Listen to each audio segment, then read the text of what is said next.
Section 1. You will hear two flatmates, Tom and Richard, talking about their new flatmate who has just moved in the week before. First, you have some time to look at questions 1 to 6.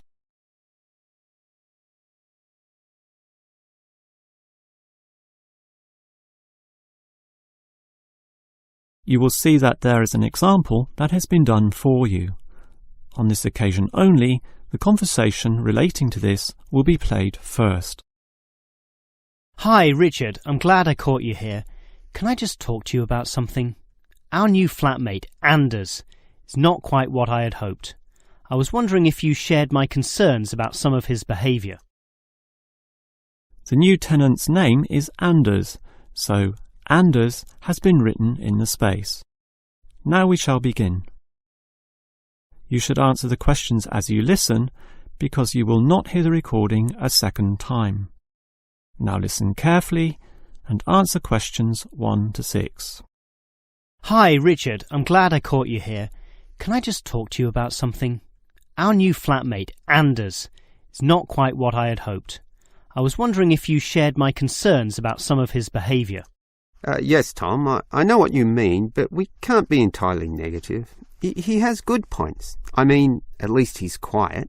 He doesn't play loud music all night or bother others or turn his TV up, disturbing everyone. Sure, he's quiet, but remember our last flatmate? He'd say hi to you and smile and treat everyone politely.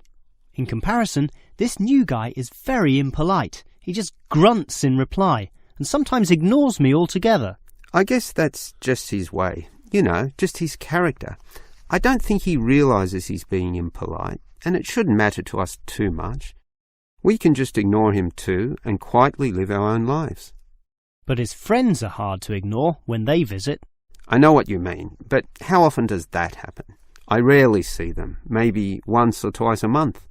If they came more often, it might be a problem, but as it is, such rare visits don't matter so much. Wouldn't you say so? Well, I'm not sure, since it's very obvious when they're here because of all the cigarette smoke in the house. It stinks up the place, and you know we don't allow smoking on the premises. Well, I've never seen them doing this. Maybe they do it outside. Perhaps we can talk to Anders about it. Always remember, though, in one respect, he's a good tenant. And it's the most important aspect. The previous flatmate would always pay the rent late. I know what you're going to say. This guy pays promptly. But there's more to being a good tenant than prompt payment. I mean, you need to turn off the TV, clean up your dishes, dress respectably, be polite, and so on. I guess what I'm saying is that basically you need to cooperate with the others, and this new guy fails significantly in this respect. Okay, I suppose you have a point there. Before you hear the rest of the conversation, you have some time to look at questions 7 to 10.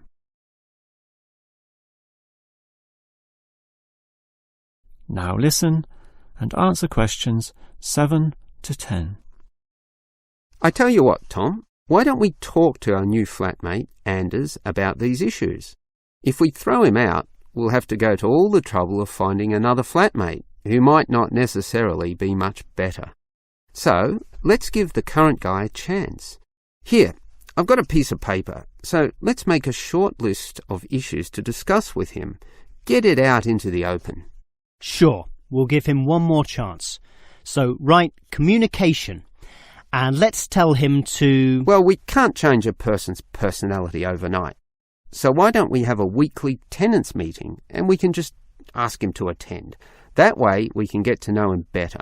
I'll write attend meeting, and we can take it from there. OK, but we have to tell him about his friends. They can't just do whatever they want. Write a heading friends, and then write don't smoke anywhere, inside or outside. Well, instead of being so direct and possibly causing offence, I'll just write follow rules, and verbally mention the rules. TV off by 10 p.m, no loud music or bad behaviour, including smoking. OK, do that, but I still think we need to specifically mention that last issue. You know how I can't stand the habit. So I'd like this to be another and separate point. Cigarettes, strictly forbidden.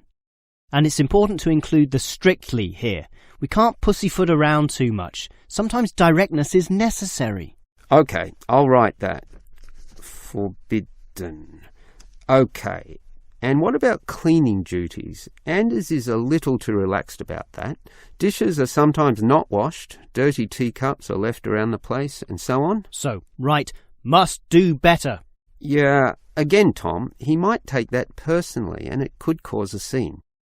I'd rather be general. I'll write must be done and I'll tell him that that's for everyone, not just him. OK? OK, as long as he gets the message. That is the end of section 1.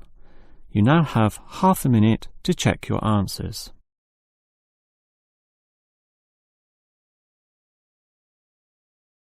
Now turn to section 2. Section 2. You will hear a first aid officer talking to a group of factory workers about emergency first aid. First, you have some time to look at questions 11 to 17.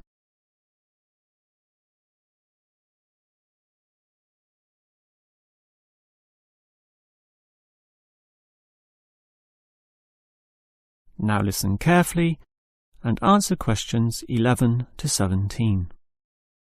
Hello everyone. Now you know why I'm here. You all work in a factory, and in this environment there always remains a significant possibility of accidents happening, in which case first aid will be necessary. What is first aid?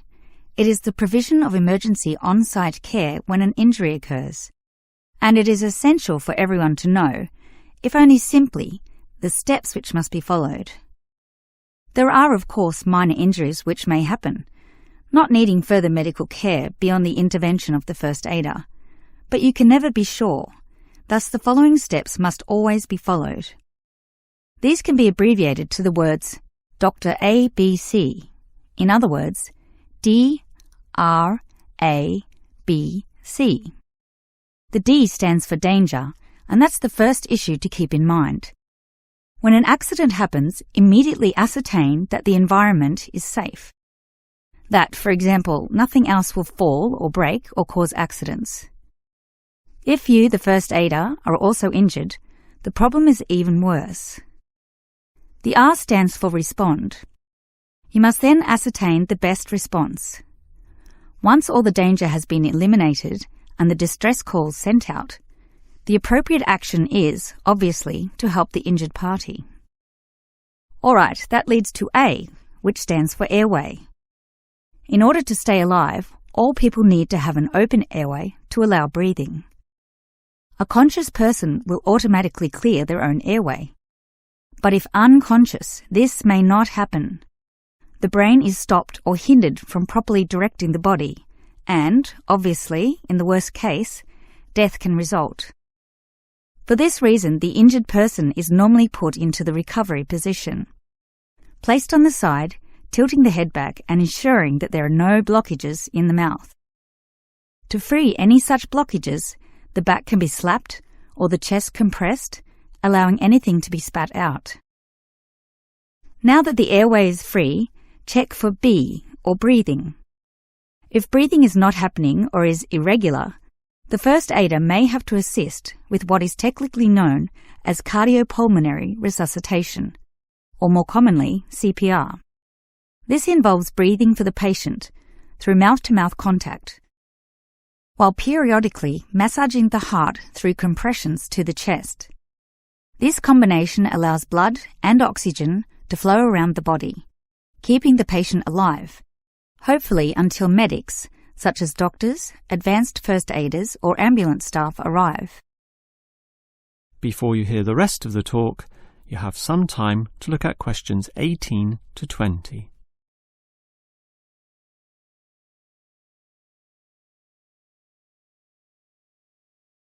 Now listen and answer questions 18 to 20. Now, it's certainly good to have knowledge of emergency first aid, but, obviously, the best situation is simply not to have accidents occur in the first place. For that, you need to be aware of safety issues, but just saying "be aware" does not usually achieve much. It is more important to have an appointed person whose job is to ensure awareness and work safety.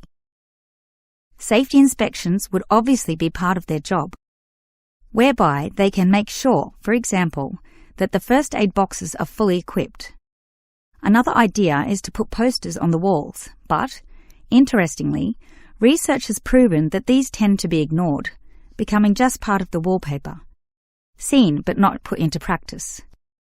It is much better if everyone is just instilled to not be reckless, that is, to not rush into situations without thinking about the possibility of accidents. And instilling this mindset is part of the job of the safety officer. Some other suggestions are ongoing first aid training and no accident reward or star systems. These have had some success, but nothing beats a regular meeting, say once a month, in which the subject of safety is brought to the attention of everyone, and any outstanding issues related to this are thoroughly discussed. That is the end of section 2. You now have half a minute to check your answers.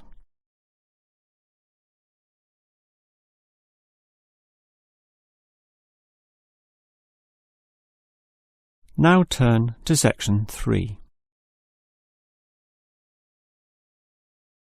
Section 3. You will hear two students, Frank and Nicole, discussing their research on university waste. First, you have some time to look at questions 21 to 25.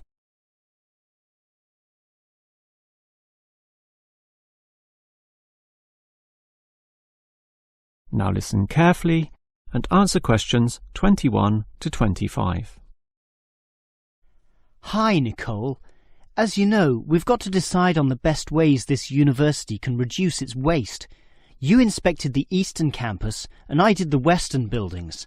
Did you do all the interviews as well? Yes, I interviewed all the staff, who made some good observations, and I interviewed some of the students.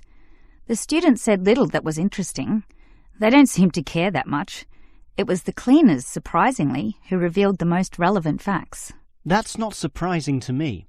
They empty all the bins, so they see the waste firsthand, whereas the staff just throw things away without thinking. What item was most commonly disposed of? Well, it really depended on where I interviewed. In the cafeteria precinct, obviously paper plates and cups were thrown away all over the place. There was almost no attempt at recycling.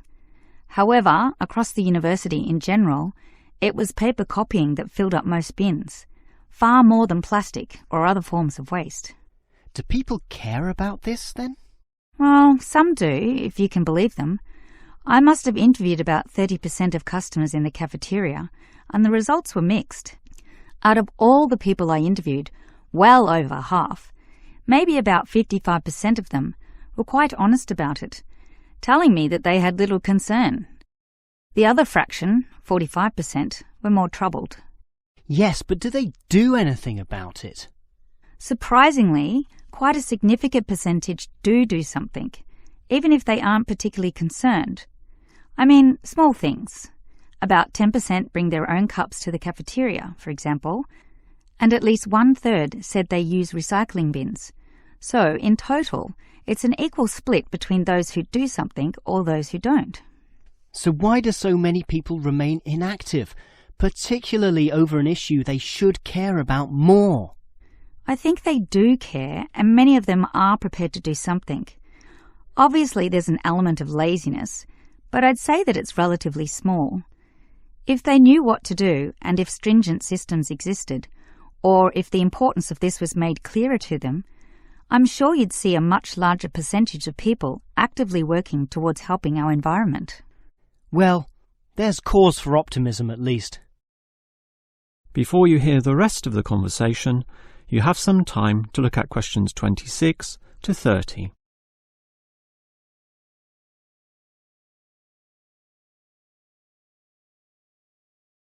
Now listen and answer questions 26 to 30.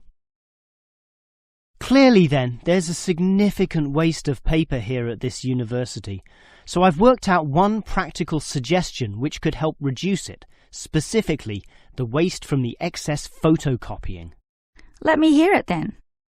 Obviously, for a start, we've got to ensure that people, including the staff, without exception, copy both sides of a page. We can't tolerate single-sided copying. It's just far too wasteful. Absolutely. Just more trees being chopped down. But as people are doing copying, there may be adjustments and practice copying, producing single-sided copies or blank pages not wanted and not intended for use. These need to be deposited into a tray for intended recycling. You know, for recopying onto the blank side of the page. But people don't usually do that. I'm afraid it's just human nature. No matter how unimportant the copying is, they prefer to use fresh paper. Yeah, I agree with you, which is why you need to display these papers right in front of everyone with a clear sign, "Please reuse," to make it easy for them to do so.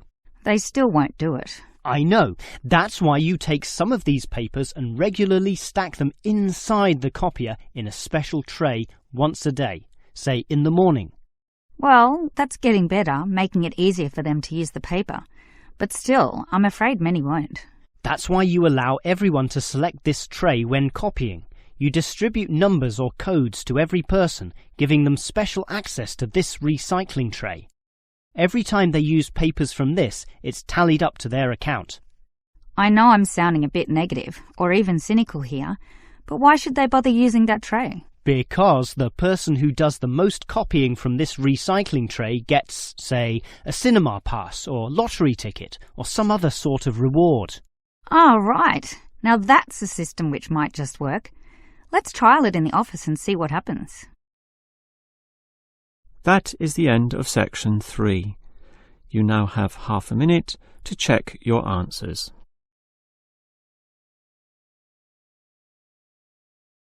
Now turn to section 4.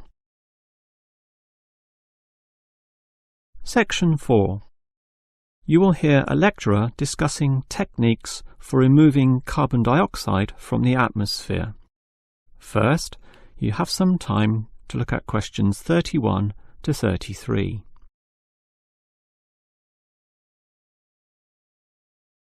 Now listen carefully and answer questions 31 to 33.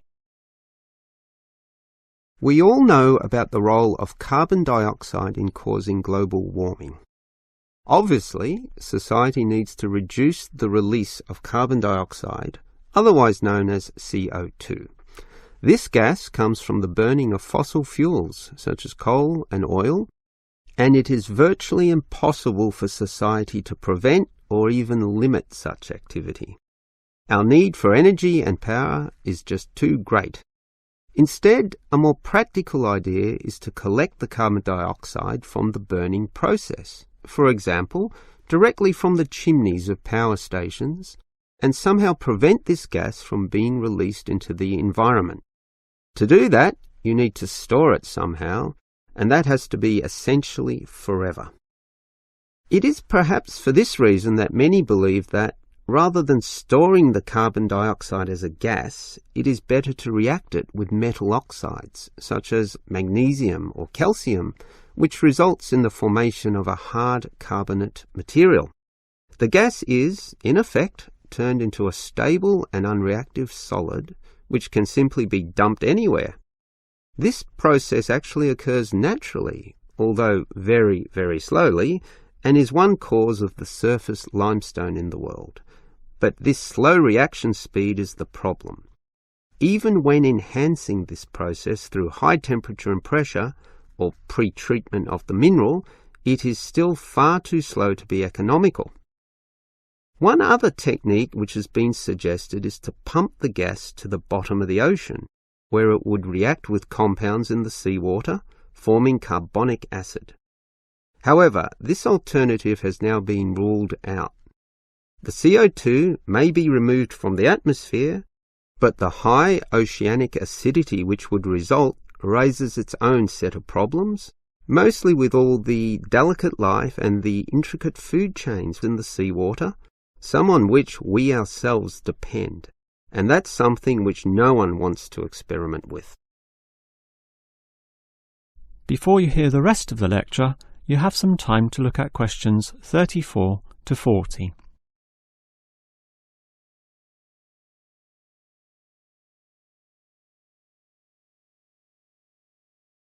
Now listen and answer questions 34 to 40. Perhaps because of the lack of alternatives, the most commonly discussed solution to the problem of disposing of carbon dioxide is to pump the gas underground, a technique known as geosequestration. In this system, the CO2, for example, could be pumped into underground pockets within depleted oil wells or disused coal tunnels.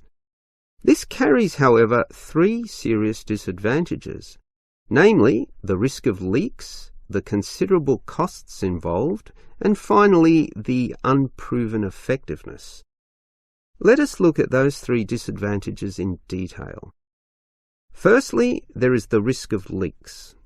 Although the gas would be deep and sealed over by masses of rock and earth, the huge pressures in these spaces would turn the gas into a liquid state, capable of moving through rock fissures or faults. This could allow the gas to eventually be released to the surface. Since CO2 is heavier than air, and thus pushes oxygen aside, such leaks could result in the suffocation of thousands or tens of thousands of people, certainly not a consequence to be taken lightly. Natural CO2 leakage from volcanic buildup has already witnessed such deadly events. The other problem of geosequestration is the cost. The time and effort spent on materials and construction, primarily the pipework through which the gas would travel, does not come cheaply. So, if this system were to be implemented in, say, coal-fired power plants, the extra cost would have to be paid by the electricity user, whose bills would almost double as a consequence. Few people are prepared to pay this much simply to make a small dent on the effects of global warming. And this leads to the final problem. The most basic question is whether geosequestration actually reduces global warming. The problem here is that the energy needed to create and drive the sequestration process would require approximately a quarter of a coal-fired electricity plant's output. In other words, the plant would have to burn 1/4 more of its coal just to account for the sequestration of the carbon dioxide. And with coal producing other noxious pollutants, such as sulfur, ash, and heavy metals, the environment is hardly benefited at all. Nevertheless, there are many active experimental efforts underway, primarily in oil production sites. These are small, but intensively monitored and analysed. All we can say now is that the jury is still out on whether underground carbon storage will one day be feasible. That is the end of section 4. You now have half a minute to check your answers.